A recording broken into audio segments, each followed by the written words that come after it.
Origins. The Zombies map that solidified not only my love for the Zombies game mode, but a new era for Treyarch to focus more on story than have it take a backseat to gameplay, is turning 10 years old this year. This is a very different type of video, one that I'm not really used to doing, but I wanted to sit down today and talk about the wonderful map that Origins is. Real quick, before we get into the video, I just wanted to plug my Discord server. The link is down below. Come on in if you want to chat with me and my friends, get updates on videos and streams, and just general tomfuckery. Alright, back to the video. To start this off, I'd like to talk about the time Origins came out. Black Ops 2 had just wrapped up its original timeline with the map buried, and fans were unsure as to what the final DLC would bring us. The first half of Black Ops 2, with Transit and Die Rise, were very decisive amongst fans, as unfortunately they were both misses. In terms of gameplay elements, they both had their upsides, but ultimately I think they missed the mark when it came to the standards that, Black Ops 1 set.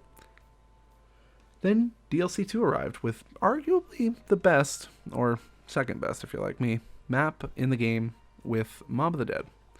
Now, I know what you're thinking. Mason, this is a video about Origins. Why did it just sound like you segued your way into talking about Mob of the Dead? Yeah, I'm getting to that. I don't think I can talk about Origins without even, mentioning Mob of the Dead and its influence it had. Mob of the Dead came at a very low point in the Zombies universe. Feedback from Transit and Die Rise were pretty negative, so the boys at Treyarch really needed to hit a home run.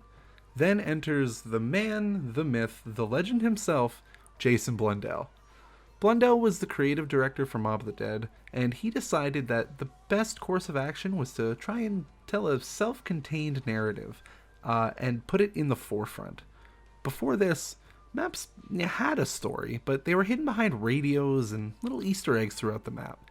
Mob was different because it told the story up front, in an easy-to-grasp way for casual and hardcore audiences alike. Reception for this map was great, and it was so well received that after the original timeline of the Aether story was wrapped up, Blundell was asked to come back as creative director for the final map of Black Ops 2. I'll never forget the day I saw the opening cutscene for the first time. It began long ago, on the battlefields of the Great War. Two German scientists sought to harness dark and mysterious forces buried for centuries. August 13th, 2013. That was the day this wonderful cutscene was revealed to the world.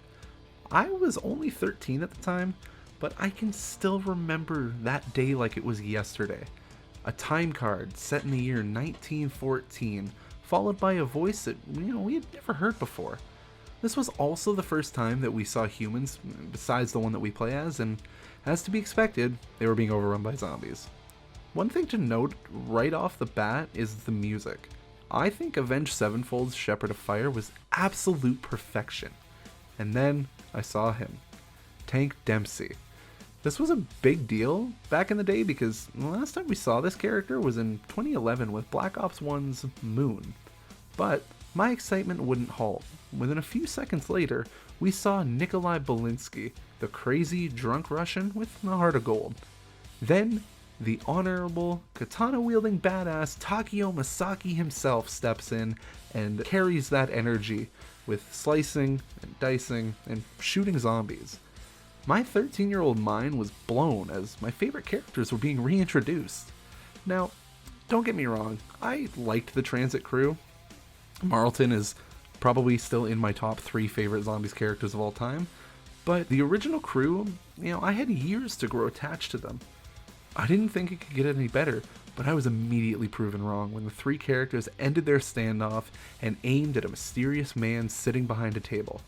There he was, Dr. Edward Richtofen, probably my favorite character in all of video games. And before anyone can react, a light is shone upon them, and the camera pans up to reveal a big robot that steps on the building our heroes are standing in. The video cuts, and the mysterious voice says, "My name is Samantha. I'm going to tell you how all this really began." That was mind-blowing because for the last couple of years, Samantha has sounded different.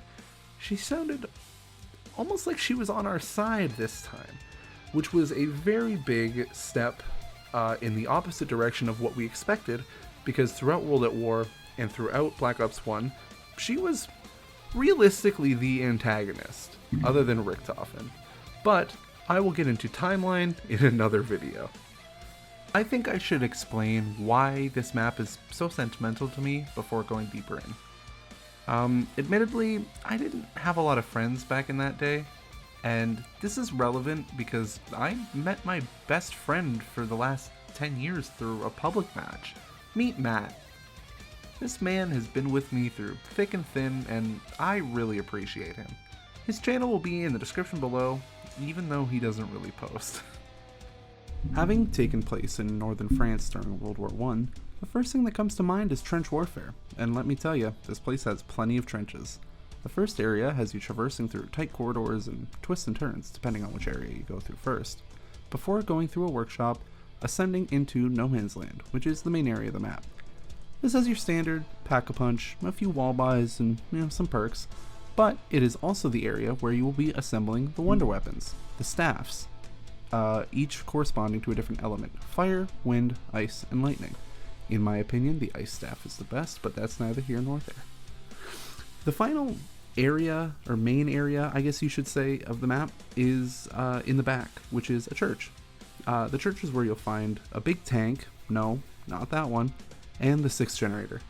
Wait, have I mentioned? No, I haven't. Okay, so the generators are the main power sources of the map. There are 6 of them scattered around, and they act like localized power sources. Any perks or box spawns, yes, Origins is unique in that you actually have to turn the power on to hit the box, will be active after you turn on these generators. And once all 6 are turned on, the pack-a-punch is accessible. Oh, and by the way, the entire time you're traversing the map, 3 1,000-foot tall robots will be patrolling the area. The only threat they pose against the player is... However, if you want the wind staff, you're going to have to get stepped on. Just make sure it's the right foot or you'll end up back on round 1. Now, it's time for the Crazy Place. The Crazy Place is accessible through the gramophone and certain colored discs that are scattered around the map. I won't go into too much detail where they are because this isn't a Mr. Awful Waffles video after all. No hate, Milo, you have saved me way more times than I can count over the years. Once inside the Crazy Place, whichever portal you went through, which corresponds with the different elements, the matching pedestal will open and allow access to that element's power gem, which is the final piece required for the staff. Once one of the gems is picked up, walls will drop at random to thwart the player, making the space seem way more claustrophobic than it actually is, and I can guarantee you it might end a run. It has ended way too many runs over the years that I can count. Now, if you remember, at the beginning of this video, I mentioned that Origins was the start of a new era for zombies and storytelling. I think it's time that I talked a little bit about the story. Not in great detail, but that video might be in the future. As stated, Origins takes place in 1918, and the Allied powers send 3 of their best soldiers to uncover what exactly is going on. Once they meet with Richtofen, they realize that they really have no choice but to work together to fend off the undead hordes. As they start going through, they hear a voice of a little girl telling them that she's trapped in a mythical realm known as Agartha. None of them know what this means, of course, except for Richtofen, who, his mentor and closest friend, Dr. Maxis, before he died, was going crazy and saying that he was hearing voices of a little girl claiming to be his daughter. Now, that is technically true. Samantha Maxis is Maxis' daughter, but that is timeline shenanigans that I will not get into right now. Again, another video. Following her instructions, the unlikely band of misfits assemble the staffs and use them to free her. Fun fact, by the way, the steps of the Easter egg are a callback to one of the greatest campaign missions in Call of Duty history, Black Ops 1's second mission, Vorkuta. Once you finish the main quest and activate the teleporter, you are introduced to the first ever ending cutscene. In classic Treyarch fashion, it doesn't really explain much, just 2 kids playing with toys that resemble all the zombies and enemies and characters that we've come to know and love over the last 5 or 6 years at this point. Everybody thought at the time that, oh, the entire zombie storyline was just a game that kids were playing. But it didn't really go into detail. But again, that is more of a Black Ops 3 issue. Now, I'll admit, that is a very big simplification. A Cliff Notes version, if you will, of the Origins storyline, as it's the start of separate timelines and time travel tomfuckery that I have already started writing about for another video, breaking down the timeline in a very simple way. Think of it almost as a Treyarch's Aether storyline for dummies. I gotta be honest with you guys. Writing this part has been the hardest for me because there's so much I can say about this wonderful map. But at the time of writing this, which is approximately 4 a.m., the words are just not coming to me. This map has left me speechless ever since I first booted it up. I remember the day before it launched on PlayStation, I went to the store and bought myself a $20 PlayStation card. Remember, I was only 13 at the time, and put the funds onto my account. The day it released, I woke up super early before school, I ran downstairs, I bought the DLC, and I set it to download so that by the time I got home that day, it was all ready for me. I spent all night playing it and learning it with a couple of friends who had the same idea as me. Zombies has been a very big part of my life for more than a decade now, and I have had so many great memories with it. I have had some bad ones too, but I've also met some of my closest friends to this day through the game mode. Hell, becoming a Zombies YouTuber was the original dream I ever had for this channel. And with this video that you're currently watching, I think it's going to kick off my Zombies arc. What is that arc going to be exactly? Well, if I'm being honest, that's up to you guys. Would you like to see me do more video essays like this? Because I'll admit, this was a lot of fun to write because it is on a subject I'm very passionate about. Or maybe you'd like to see some custom maps with my boys. Only time will tell in this Theater of the Damned.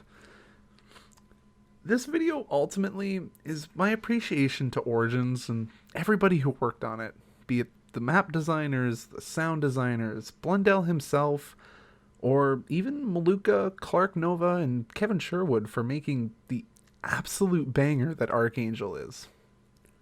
Thank you, Treyarch, for making one of the best cooperative experiences this side of video gaming will ever see, and thank you all for watching. Please, have a wonderful day, and remember, above all else, I'm rooting for you.